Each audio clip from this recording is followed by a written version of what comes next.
Hey everyone, and welcome back to the channel. Today, we're diving into a truly chilling and thought-provoking case that sent shockwaves across the nation. It's a story that challenges our understanding of innocence, justice, and the complexities of the human psyche, even at a young age. We're talking about a case where a 12-year-old stood accused of murder, and his courtroom demeanor became as much a part of the unsettling narrative as the crime itself. This isn't just about the facts of what happened, but about the profound questions it raised about accountability and how society grapples with unimaginable acts committed by children. So buckle up, because this is one you won't soon forget. Our story begins in a quiet, seemingly idyllic town where life was shattered by an unspeakable act. The victim, let's call her Sarah, was a vibrant, kind-hearted individual who had her whole life ahead of her. Her sudden, tragic disappearance and the subsequent discovery of her body plunged the community into grief and fear. As investigators tirelessly worked to piece together what happened, the truth began to emerge, leading them to a suspect that no one could have predicted. The alleged perpetrator was a mere 12 years old, a child who, by all outward appearances, was just like any other. This revelation alone was enough to stun everyone. How could someone so young be capable of such a horrific act? It defied logic, it defied comfort, and it forced everyone to confront a very dark reality. The crime itself was brutal and premeditated. Details, which we'll handle with sensitivity, revealed a level of calculation that was deeply disturbing, especially coming from someone so young. The motive, as it unfolded, was complex and difficult to grasp, pointing towards a deeply troubled individual rather than a moment of impulse. The police investigation was meticulous, gathering forensic evidence, witness testimonies, and carefully reconstructing the timeline of events. Every piece of the puzzle slowly but surely pointed towards the young suspect. The community, already reeling from the loss of Sarah, struggled to reconcile the image of a child with the monstrous act he was accused of. There was an outpouring of grief for Sarah and her family, alongside a profound sense of disbelief and confusion about how such darkness could reside in a child. Now, as the investigation concluded and charges were filed, the case moved into the courtroom, where it captured national attention. The legal proceedings were fraught with challenges, not least because of the defendant's age. The question of whether a child of 12 could truly understand the gravity of his actions, and therefore be held fully accountable, became a central point of debate. Legal experts, child psychologists, and community members weighed in, each with their own perspective on how justice should be served in such an unprecedented situation. The trial wasn't just about guilt or innocence. It was about defining justice for a child accused of an adult crime. From the moment the trial began, the 12-year-old defendant became the subject of intense scrutiny. But it wasn't just the fact that he was a child facing such grave charges that captivated the public. It was his demeanor. Throughout the preliminary hearings, during jury selection, and even as the most gruesome details of the crime were presented, he maintained a chilling composure. He often appeared detached, almost bored, sometimes even with a faint, unsettling smile playing on his lips. This wasn't the image of a terrified child nor a remorseful one. It was something far more unnerving. Witnesses described him as seemingly aloof, showing no outward signs of distress, guilt, or fear. This behavior deeply disturbed Sarah's family and perplexed the court observers. Many speculated about the meaning of this smile. Was it a sign of defiance, a desperate attempt to mask fear, or something far more sinister, an indication of a profound lack of empathy or understanding? The public reaction was one of outrage and disbelief. How could anyone, let alone a child, appear so unbothered by the sheer weight of such a tragedy and the legal process unfolding around him?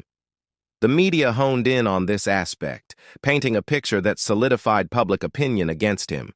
This apparent lack of remorse became a crucial, though unofficial, piece of evidence in the court of public opinion. heavily influencing how people perceived him and the potential outcome of the trial. As the trial progressed, the prosecution meticulously laid out their case, presenting irrefutable evidence that linked the 12-year-old to Sarah's murder. The defense, on the other hand, faced an incredibly difficult task. Their primary argument revolved around the defendant's age, suggesting that he lacked the mental capacity to form the specific intent required for murder, or that his developmental stage should mitigate the severity of the charge. They brought in child psychologists and experts to testify about adolescent brain development and the potential for psychological disorders that could impact judgment and empathy. They attempted to humanize him, to portray him as a troubled child who needed help, not just punishment. However, the prosecution countered these arguments by presenting evidence of the crime's premeditated nature and the chilling details that suggested a clear intent. The climax of the trial arrived with the closing arguments.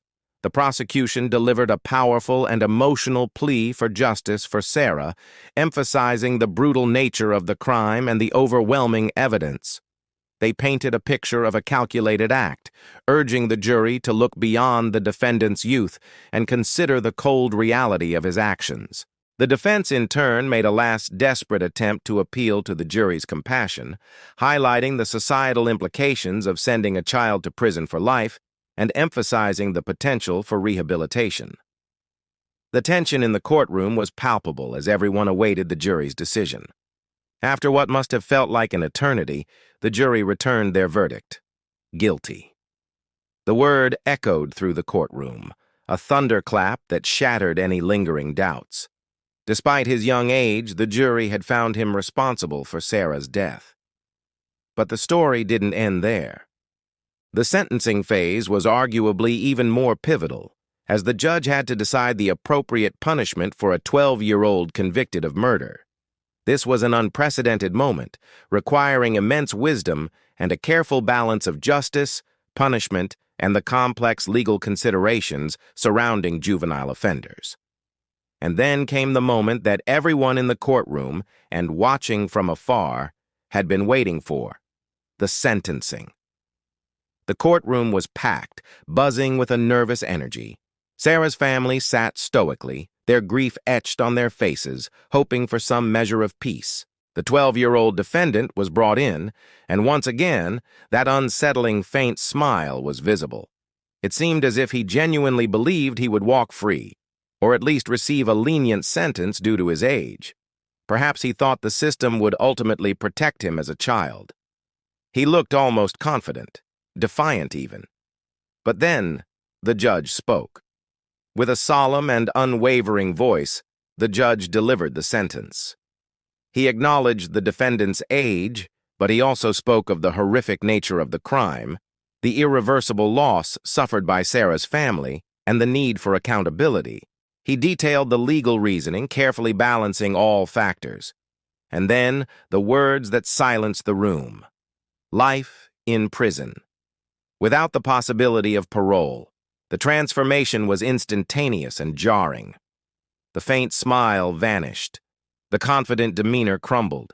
In its place emerged a raw, unfiltered expression of shock, disbelief, and finally, abject fear. The realization of the true gravity of his situation, the weight of a lifetime behind bars, slammed into him with brutal force. His eyes widened, his lips quivered, and for the first time, he looked like a terrified child. The courtroom watched, mesmerized, as the facade finally broke. It was a moment of profound revelation, a stark contrast to the composure he had maintained throughout the entire trial. The judge's words had stripped away his perceived immunity, exposing the harsh reality of justice. The sentencing of a 12-year-old to life in prison without parole sparked an immediate and widespread debate. On one side, many argued that such a harsh sentence for a child, no matter how heinous the crime, was an affront to justice and the principles of rehabilitation. They pointed to the evolving understanding of adolescent brain development, arguing that children are fundamentally different from adults in their capacity for judgment, impulse control, and understanding of consequences. They champion the idea of second chances and the potential for a young person to mature and reform. However, others, particularly Sarah's family and those devastated by the crime, argued vehemently for the sentence. They emphasized the severity of the murder, the suffering of the victim, and the need for accountability. For them, the defendant's age did not diminish the horror of his actions or the justice owed to Sarah. They believed that some crimes, regardless of the perpetrator's age, demand the most severe consequences to ensure justice is served and to deter similar acts. This case highlighted a deep societal conflict. How do we balance accountability with the unique circumstances of youth when confronted with truly terrible crimes? The case of the 12-year-old murderer who smiled in court continues to be studied and debated by legal scholars, psychologists, and ethicists. It forces us to confront uncomfortable questions about the nature of evil, the capacity for violence in children, and the role of the justice system in addressing such complex issues. It's a reminder that not all children are innocent, and that the justice system must sometimes make incredibly difficult decisions that challenge our deepest beliefs about childhood and punishment.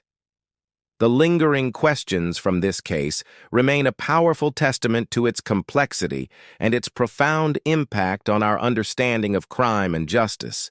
What are your thoughts on this incredibly difficult case?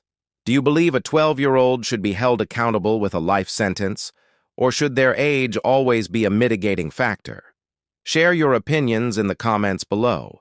And if you found this deep dive thought-provoking, please hit that like button, subscribe for more content like this, and ring the notification bell so you don't miss our next video.